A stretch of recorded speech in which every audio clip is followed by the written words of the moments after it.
सभी भाई बहनों को जय मसीह की। हम आपको ले चलते हैं एक पहला इतिहास पहले इतिहास के तीसरा तीसरा चैप्टर, ठीक है। 18 नंबर पर हम 18 नंबर पर चलते हैं। नाम तो इतिहास के पहले चैप्टर से ही स्टार्ट हो जाता है, पर मैं आपको कुछ खास चीज़ दिखाने जा रहा हूँ। अभी मैं ना जब मैं नाम पढ़ रहा था तो नाम के अंदर में मेरे को जो हम लोग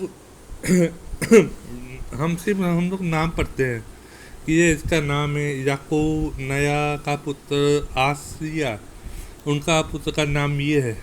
पर आपको हम हमको इंग्लिश और हिंदी में सिर्फ नाम पता चलता है। जब अब हम इसकी हिब्रू भाषा में जाते हैं, अब हम इसकी हिब्रू भाषा में जाते हैं। क्या हमें हिब्रू सीखनी चाहिए? आप किसी भी पास्टर से पूछेंगे, पंजाब के कितने भी पास्टर हैं, सबसे पूछेंगे क्या हिब्रू सीखनी चाहिए, हिब्रू की लेटर सीखना चाहिए, उसके अर्थ सीखने चाहिए। वो कहेंगे नहीं, इसकी ज़रूरत नहीं है। तो मेरे दोस्तों, मैं आपको कहता हूँ कि तमिल के पास्टर साहब हैं, वो लाख लोगों को हिब्रू सिखा चुके हैं। और जिसको हिब्रू में आनंद आ रहा है, वह हिब्रू पढ़ाई कर रहे हैं, पढ़ाई स्टडी कर रहे हैं, समझे ना। और एक अच्छा भला मतलब कि 10-12 साल का लड़का हिब्रू में प्रार्थना करता है, हिब्रू में प्योर हिब्रू में प्रार्थना करता है। तो हिब्रू सीखनी चाहिए जी ब्रदर, हिब्रू सीखनी चाहिए। अगर आपको 40% भी हिब्रू आ गई ना, तो आपको कई रहस्य आपको मिल जाएंगे। देखिए आप रहस्य खोल सकते हैं स्ट्रॉन्ग नंबर दबा के भी। आपको बहुत एक स्ट्रॉन्ग नंबर रहस्य खुल सकता है, पर उसके साथ 2 वचन होने चाहिए। पूरी बाइबल में 2 वचन, या नया नियम में 2 वचन होने चाहिए, या भजन संहिता से लेके शेषगीत तक होना चाहिए, या रसाक से लेके मलाकी तक होना चाहिए। पूरी बाइबल में 2 वचन होने चाहिए, उससे सेंटेंस मिलना चाहिए। जैसे मैं कोई भी नाम आपके सामने खोलूँगा, जैसे मैं अभी नाम पढ़ रहा था, मुझको एक नाम मिला बरखात, एक नाम हमको मिला। इसमें बहुत अच्छा नाम है, उसका मतलब होता है आशीष। आशीष, मैं आशीष और नाम देख लेता हूँ। हाँ, ये देखिए इस नाम के अंदर में ये नाम है, ये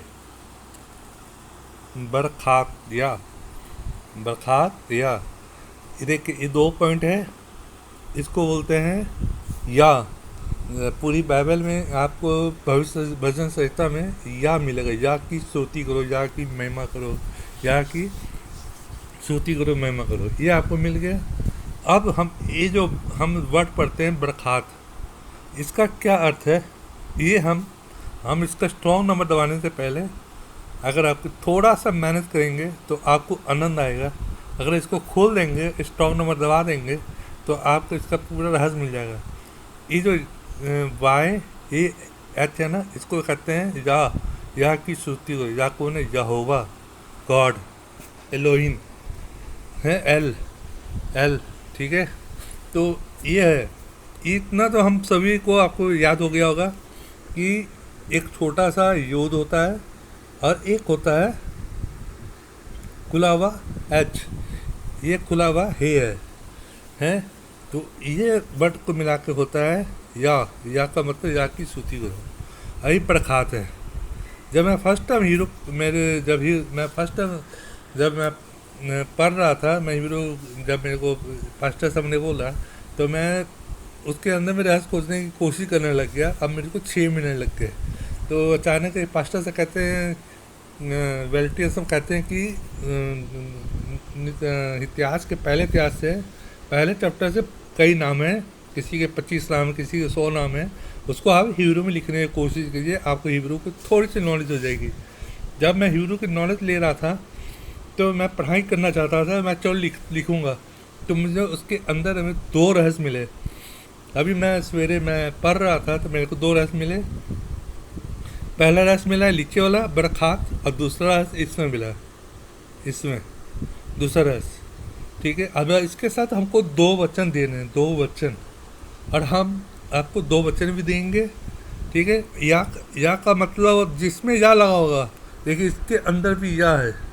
देखिए अब ये क्या है ना, कैसट। कैसट का मतलब क्या होता है, जब तक आप थोड़ी सी मेहनत नहीं करेंगे तो आपको आनंद नहीं आएगा। जिसके साथ यह जुड़ा हुआ है ना, उसकी वैल्यूज है। अच्छा, इसकी भी वैल्यूज है। आप जो सोच रहे हैं ये नाम है, सिर्फ ये नाम नहीं है, इसके अंदर एक कोडिंग है। ठीक है, अगर हम इसको कहिए, जो ए लफ्ज है इसको बोलते हैं अलीफ। अलीफ का मतलब होता है पावर, लीडर और ऑक्स। अब बीच वाला होता है कीत। कीत का मतलब है आप चुने हुए, मैं चुना हुआ हूँ। एक होता है दीवार, परमेश्वर हमको सेपरेट रखता है तो दीवार के अंदर रखता है। तो तब्बू है, उसके अंदर एक जो जो जो परमेश्वर की मंदिर है उसके अंदर हमारे रखता है। तो चारों तरफ दीवार है। तो ठीक, ये दीवार नहीं, ये सॉरी, ये है मतलब हे का मतलब पवित्र आत्मा भी होता है। और पवित्र आत्मा, और ये लफ्ज बहुत स्ट्रॉन्ग नंबर है। ये स्ट्रॉन्ग नंबर 5 है। ठीक है, ये है ये केत नहीं है, है 5वां नंबर, हिब्रू का 5वां नंबर। ये पहला नंबर है, ये बड़वा नंबर है। 9 में बड़वा नंबर, और स्ट्रॉन्ग नंबर 30। 30 नंबर किसको कहते, 30 सिक्के में कौन बेचा गया, यूसुफ। और 12वां भाई था कौन, यूसुफ। छोटा भाई यूसुफ था। हाँ, ये देखिए, ये हो गया। मैंने आपको एक एक लाइन को डिटेल बता दिया हिंदी में। अब मैं इसका, अगर खोलने से पहले इसको अच्छी तरह मैं मेहनत करूँगा कि इसके साथ मिल जाए और कोई वर्ड मिल जाए कि इसका प्रमाण सही निकल जाए। ठीक है ना, हम एक एक करके तो हम उदाहरण दे सकते हैं, पर हम तीनों को मिला के क्या बोलते हैं, इसका क्या अर्थ निकलता है, ये तो हमको थोड़ी मेहनत करके मिलेगा ना, तो स्वाद आएगा। अगर हम ऐसे ही सोचें बटन दबाई जाए, सबको स्टोन नंबर दबाई जाए, तो फिर आपकी मेहनत बर्बाद चली जाएगी। और जो आप किसी को बताएंगे वो कहेगा ठीक है ब्रदर, हम आप खोलने से पहले हमको और कुछ बताइए, तो मैं समझूँ कि आपको हिब्रू की नॉलेज है। तो ब्रदर इसके अंदर देखिए, अब मैं ये चीज़ पढ़ी है। अब मैं ले चलता हूँ आपको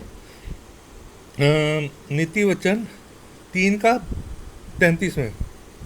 नीति वचन 3 का 33, आइए ये देखिए, ब्लेस। ये देखिए नीचे लिखा हुआ है ब्लेस। ये यहाँ देखिए बरखात। बरखात पहला है बीज, दूसरा है रेस, तीसरा है कप सौंपे। एक कप सौंपे ऐसे भी होता है, कप सौंपे ऐसे भी होता है, और एक ये होता है कप सौंपे। हम ऐसे भी लिख सकते हैं, किसी में ये मिलेगा, किसी में ये मिलेगा। तो इसका स्टोन नंबर है 20, इसका 20 नंबर है। ठीक है, जो आर है उसको रेस बोलते हैं, उसका 200 नंबर है। और जो कप सौंपे तो अब मिल गया, अब बी है उसका 2 नंबर है। ये पहले वाले का 2 है, बीच वाले का 200 है, और साइड वाले का 20 है। ठीक है, अब देखिए हमें कोई भी वर्ड पढ़ते हैं ना, उसके साथ एक है ना, इसको डिकोडिंग कहते हैं। डिकोडिंग एक मतलब हर चीज़ का डिकोडिंग करते हैं, एक एक चीज़ का अर्थ है। अब हम बरक़ात बोले, अब बरक़ात के साथ क्या लिखा हो, या, तो क्या हुआ, बरक़ात का मतलब परमेश्वर आशीष देता है, परमेश्वर आशीष देता है, या ब्लेस, या ब्लेस्ड, ये मिल गया। तो ये आनंद आता है। मैंने ये पहले पढ़ा, स्पेलिंग मैंने याद किया, उसके बाद हिब्रू वर्डिंग याद किया, उसकी मीनिंग याद किया है, तब जब मैं इतिहास पढ़ रहा था तो मेरे को ये मिला। ठीक है, हमें अब जैसे यहाँ होम लिखा हुआ, होम, या होम लिखा हुआ, अब इसके अंदर देखिए होम को बेद भी बोलते हैं, और यहाँ बेद भी आ जाएगा। नीचे ऊपर देखिए बेद लिखा हुआ, हाँ ये बेद, ये 3 अक्षर है बेद। ये चलिए, ये 1004। इसको खोलने से पहले मैं आपको विनती करता हूँ, पहले 3 अक्षरों का रहस्य खोजिए, मीनिंग खोजिए, उसके बाद उसको जोड़िए, उसके बाद कोई बटन दबाइए, आपको मीनिंग अगर मैच कर जाता है उसके साथ 2 वचन दीजिए। पूरी बाइबल में 2 वचन, या नया नियम से दीजिए, या भजन संहिता से लेके शेष गीत तक दीजिए। ठीक है, या यशा से मलाकी तक दीजिए, या पुराने नियम से लेके यूसुफ तक दीजिए, जॉब यूसुफ है उसके साथ दीजिए। आप पूरी बाइबल में दो वचन देने हैं, और दो वचन दो वर्ड से मिलना चाहिए। एक बेत से, ये बेत है, पहला अक्षर बेत है, और लास्ट अक्षर ये वाचा है। इसको वाचा भी कहते हैं, क्रॉस भी बोलते हैं, मार्क। ठीक है, अगर ये दो वचन नहीं है तो आपका बताया हुआ गलत है। बीच वाला भी होगा, अगर यूथ यूथ से भी कोई मिलता जुलता होगा, अगर दो वचन इससे या इससे साइड वाले से दो वचन मिलते हैं तो ये प्रमाण हो जाएगा कि आपने मेहनत की है, नहीं तो मेहनत आपकी बर्बाद चली जाएगी। अगर आप सर्च में जाएंगे, जैसे मैंने यहाँ सर्च में कुछ भी लिखा, सर्च पर कुछ भी लिखा, तो पूरी डिटेल आ जाएगी। पूरी पूरी जहाँ जहाँ बाइबल में वेद लिखा होगा पूरी डिटेल आ जाएगी। तो उसमें भी आप उसको, उसमें आप मेहनत कर सकते हैं, क्योंकि उसमें मेहनत लगेगी। उसमें 4 घंटे लगेंगे दो वर्ड मिलने में, तो आपको आशीष मिलेगी परमेश्वर की। मेरे को जैसे मैंने ये मेहनत की, बरखात याद किया, मीनिंग याद किया, उसके बाद स्टोन नंबर याद किया, उसके बाद हमको दो वचन के बिना को भी अगर आप स्टोन नंबर खोलेंगे तो आपको परमेश्वर की तरह चीज़ नहीं मिलेगी। आप कहते हैं ना, इंसान को धोखा दे सकता है, पर ईश्वर को धोखा नहीं दे सकता। उसके सामने जाएंगे, वो कहेंगे क्या फ़ायदा तूने हिब्रू नोट करके, क्या पढ़ के क्या मिला, तू जो पढ़ा ही नहीं, तू तो फेल है। चीटिंग वाले काम मत कीजिएगा, थोड़ी मेहनत कीजिए तो आपको आनंद आएगा, तो आप पढ़ने में भी आनंद आएगा। आप फिर हिब्रू पढ़ते रहेंगे तो आपको बहुत से आपको रहस्य मिलेंगे। ठीक है ना। तो एक का वर्ड का भी मीनिंग है, और पूरे पूरे वर्ड का भी मीनिंग है। कहाँ दो वर्ड मिलते हैं, कहाँ 3 वर्ड मिलते हैं, इसका रहस्य आप जब तक आप 2-2 3-3 घंटे मेहनत करेंगे ना, तब आनंद आएगा आपको। परमेश्वर इस वचन से द्वारा आपको 100 गुना आशीष बताएंगे। जय मसीह की।